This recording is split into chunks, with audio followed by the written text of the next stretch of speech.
niho studio. Bashaka kureba tatuwaje bamwe bifite.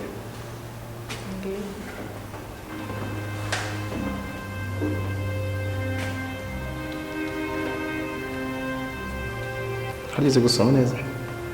Yasoma ndati. Hariyo wize biki? Ize mate. Wize mate. Niyo nigisha. Niyo wigisha, niyo wize. Niyo nigisha narayize. Sinahanza kana cyo. You never give up. Never give up. Yeah, of course. Never give up usigaye hinduka Chris mu rurimi. Ntago ari cyo navuze master. Oya. Jewe gusa never give up. Ni nabonye handitse Chris. Chris muri Chris mu mutwe wagize bite? Oya wakwereje uyu mwana yarashutswe. Ndi kubabaza ikintu kimwe. Izina Chris mu mutwe wanyu. Byaje muri kukwera bafutiye ubu icyo cyangiriza abana. Chris ni iki? Ariko ibyo rwose umwana yabarengana rwose. Okay, gusa nawe kazi hani wacu muri biremera electronic repair. Hani wacu tuguha serivisi zitandukanye aho tugukorera telefoni zaba izamenetse zaba iz'amatushe ndetse na smartphone, telefone zidacaginga, telefone zifite ibibazo byo kudahamagarwa cyangwa guhamagara, telefone zaguye mu mazi, turagufasha. Tubakirira WhatsApp muri telefone zanyu ndetse n'andi application atandukanye, tubafasha kubafungurira email, afite amapasi yagize ibibazo, amakete ndetse n'ibindi bikoresho bitandukanye. Ni mutugane hani wacu muri biremera electronic repair. Bese ugeze hani wacu igikoresho cyari cyo electronic waba tuzaniye kirakira. Gwe nimutugane rero imiryango irafunguye. Biremera electronic repair, ibyo dukoze byose biremera.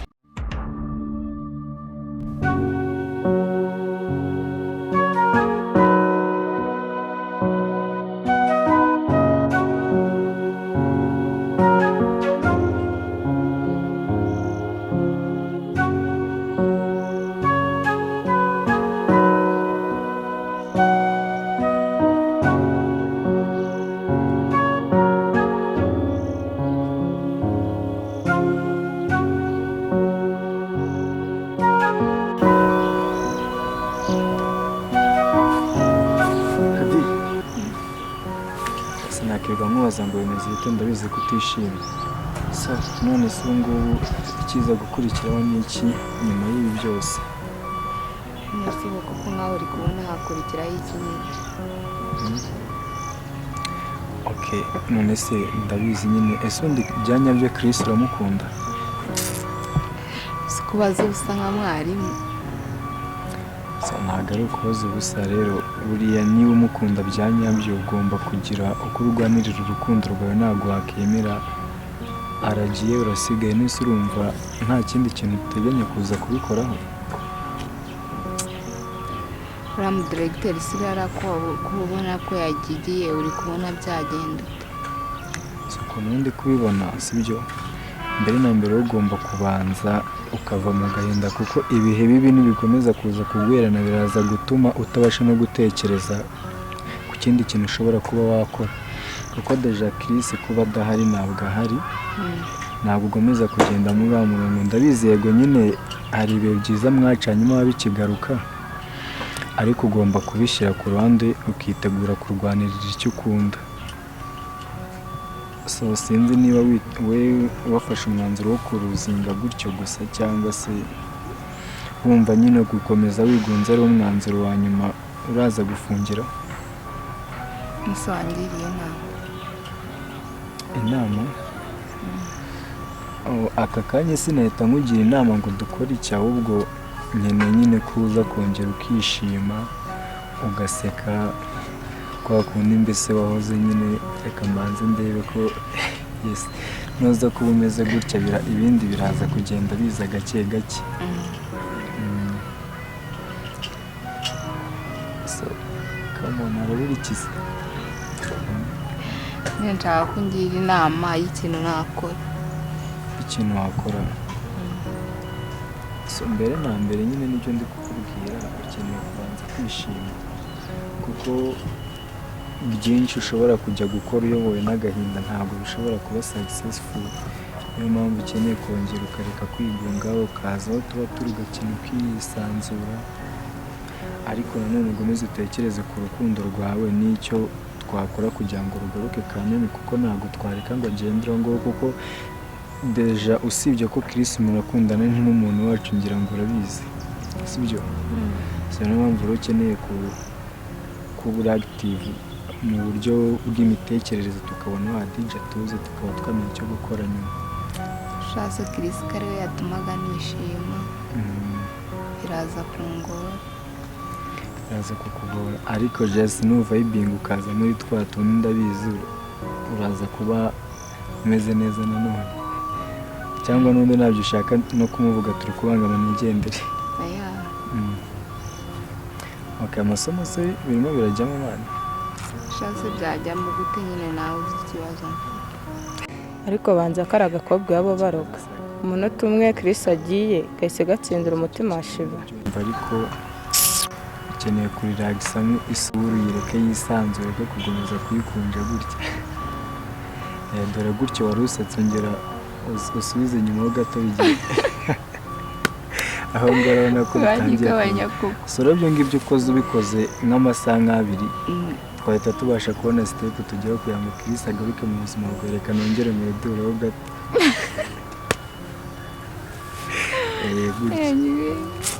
shakaza nyine turacimisha nyine nukomeza kwigunga biraza no kugutera depression gerageza ugaruke mu nshuti zawe wishime nyine byabaye byakire shayine reka tujye mu ishuri uzageza nyine tuganire okay nta kibazo utongera kwigunga turaza kumenya icyo dukora nyuma okay maguru ufite n'iro Chris yararushye tuzamuke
meze gute Shiva ufite ikihe kibazo ko utari kuvuga nawe ushaka kumvugisha nyamara ufite ikibazo nagufasha Shiva niyo ndi kuvugisha ufite ikihe kibazo nawe ushaka kumvugisha ese bambwe niba hari ikibazo twagikemura katari ukusanza ndi kuvugisha ntabwo ushaka kumvugisha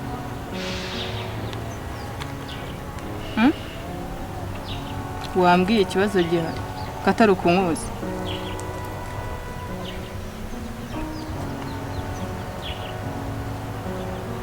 Shiva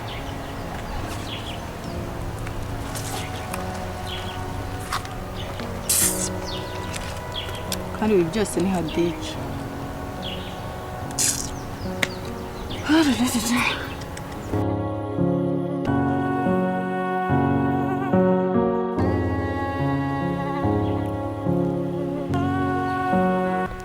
tayari irambwa akazi ngo ni Hadija iramujyanye use tuvuge ko Shiva atakimbona we ariko mva ni njye nawe tu ntabwo yamuntwara ko biri kose tugomba guhangana n'irambwa akazi ngomba kwifatira izindi ngamba njye nawe mva ugomba kugurumana ntabwo yamuntwara tu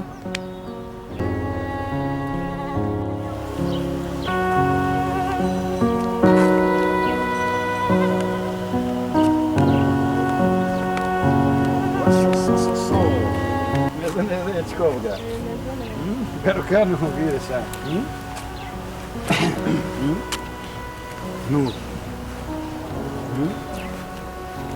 koye kurimo gutembera se mu kigo nkaho usigaye nawe wagiye muri rya tsinda ry'abakobwa badashobotse iriyo tsinda ntabwo wamenye se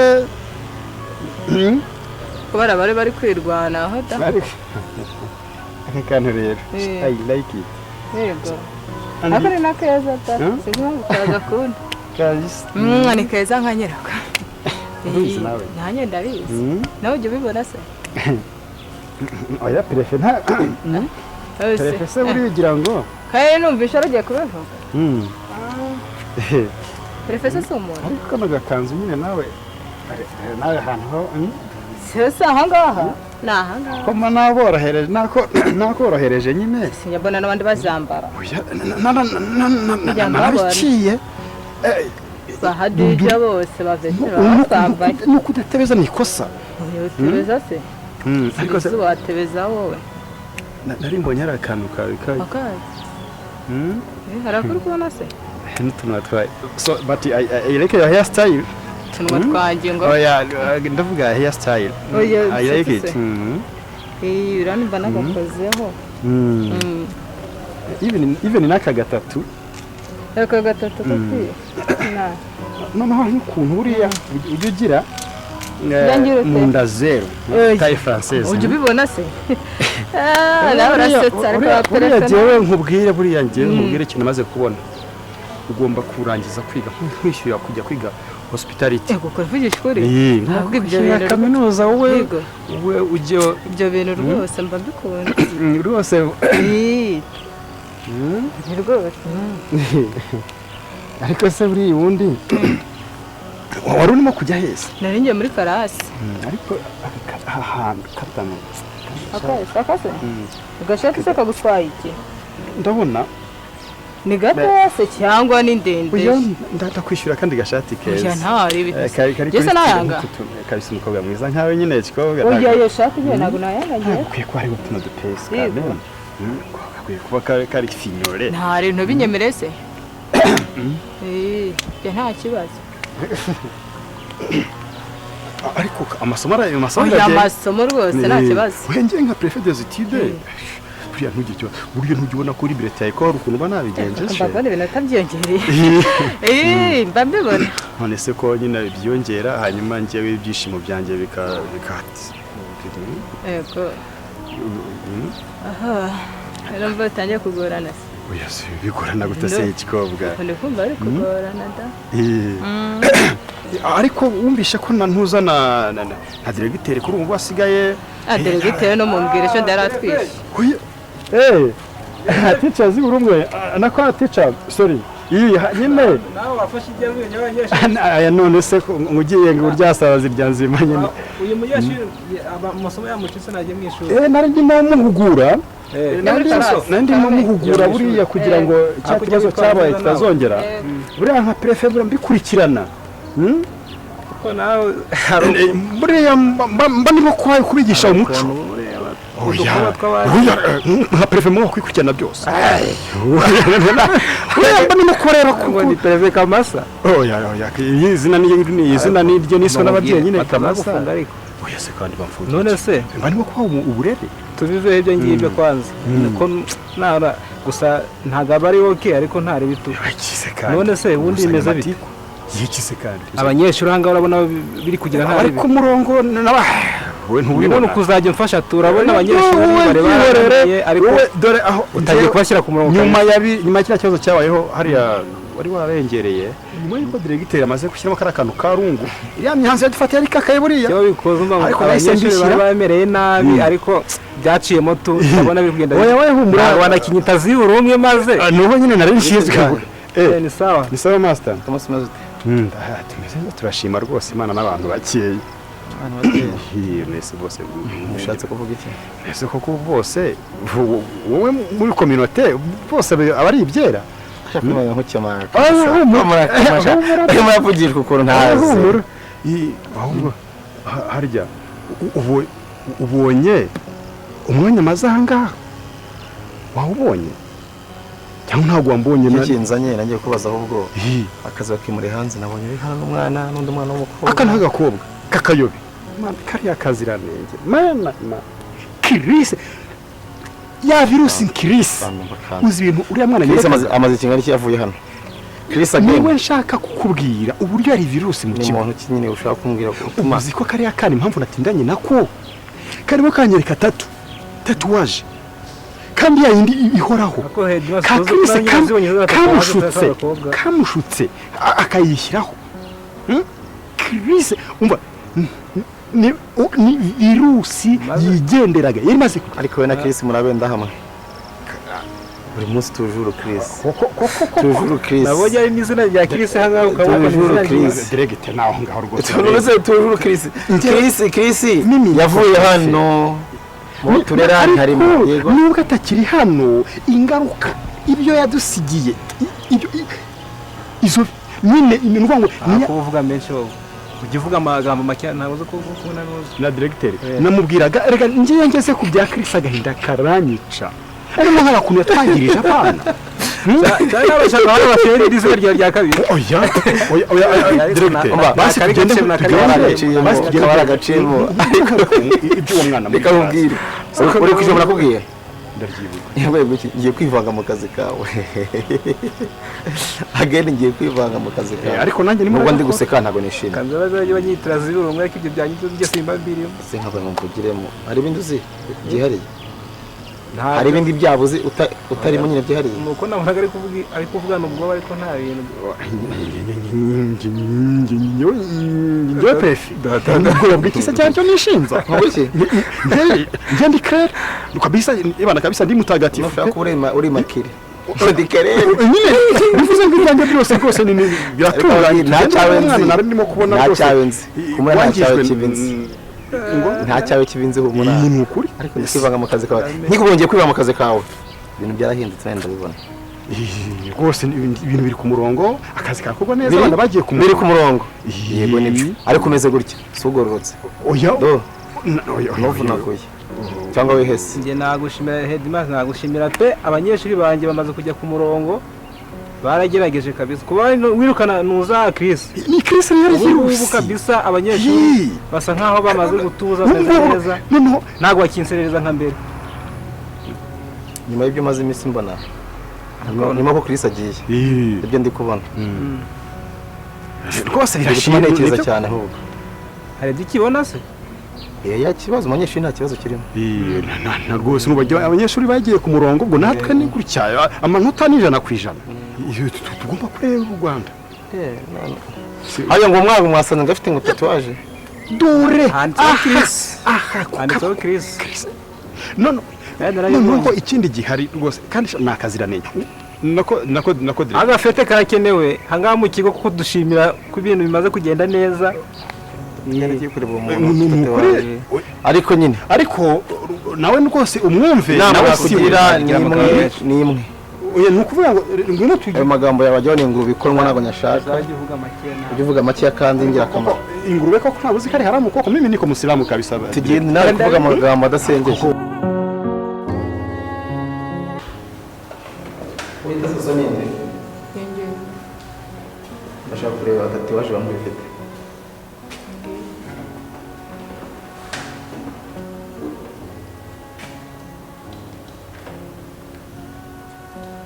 Hageze gusoma neza yasaba dati haryo wize biki Ize mate.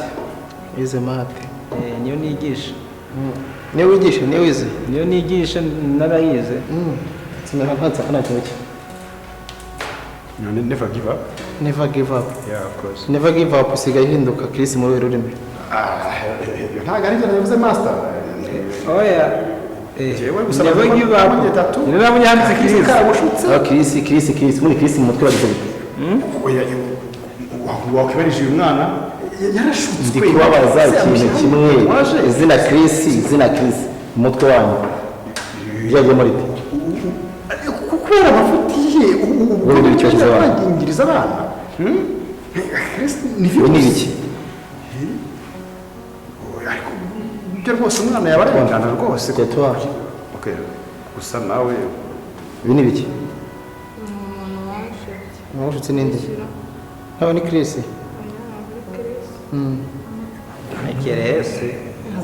wavuze ko ari Chris wari urimo kumbeshya rero ngo warashyuye babwira ikintu kimwe rero babwira ikintu kimwe turakumva rwose ariko yarashyuye ubuyobozi nawe atuma twishyiramo Chris uyu nguyu yavuze ko yanabonye izina umunyirengo afite twaje ngo ya Chris Njye nabonye handitse Chris ahubwo wasana nasomye. Chris ntabwo ari hano ntabwo ari kuboko kuvuga mu mitwe yanyu ni wa mind niho Chris ari Chris yagize ati Yatumwaga cyaramu. ariko nta nubwo rwose twavuga ko ereri rero ibayeho intagrigara ni ukuri gusa umwana nyine sawa murakoze ibintu ntabwo mbishaka bibaho cyangwa ntabwo bivaho nzabivana byongeye garuka hano nasanga byavuye namwe rero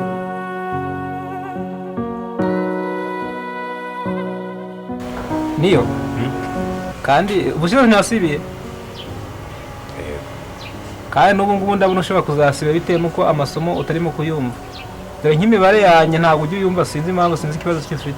ariko imibare mba nyumva ahubwo nuko hari igihe usanga hajemo nyine twatuntu tw'abarimu nyine baba badashima ariko imibare ubundi mba nyumva Hose kutazimuka no kandi bitewe n'isomo ryanjye. Ega n'ubundi kutimuka n'ubundi ko ari isomo ryawe riba rinaniza wagize ngo hari andi yose ko nyumva abandi ko nyumva Umuntu yatsinze isomo rimwe arasibira. Ahubwo uvuga ati ngo buriya ugize amanota nka 80% ku isomo ryanjye. Amasomo yose ashobora guhita nayazamuka ukagira amanota yo kwimuka. oya n'ubundi biroroshye isomo ryawe niryo rijya rinaniza mu masomo yose mba mfite None harabura ikizi. ikibura se ntucyumva nyine ikibura ubwo ngubwo gihe ari ukuntu nabitekerezaga avuga buriya kugira ngo tujye twirirwa tunaniranywa cyangwa se twirirwa duca ku ruhande hirya no hino urabona njyewe nta mwanya wo kwiga mba nifite mba ndimo nishakira Nose ufite wiki. Ufite wiki. Waje gukora iki? hari ukuntu twabikora kugira ngo ari amanota yawe abura kugira ngo nuzuze Wabikora ute?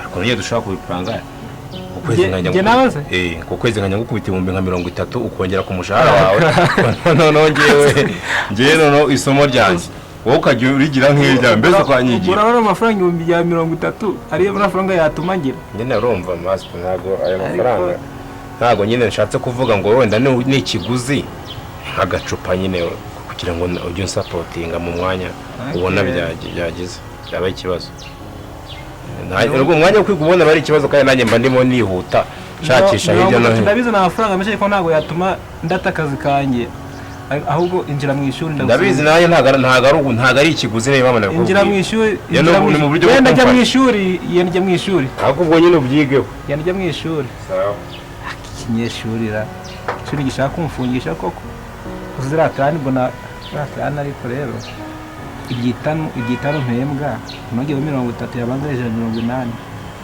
harimo n'inzu zareba tu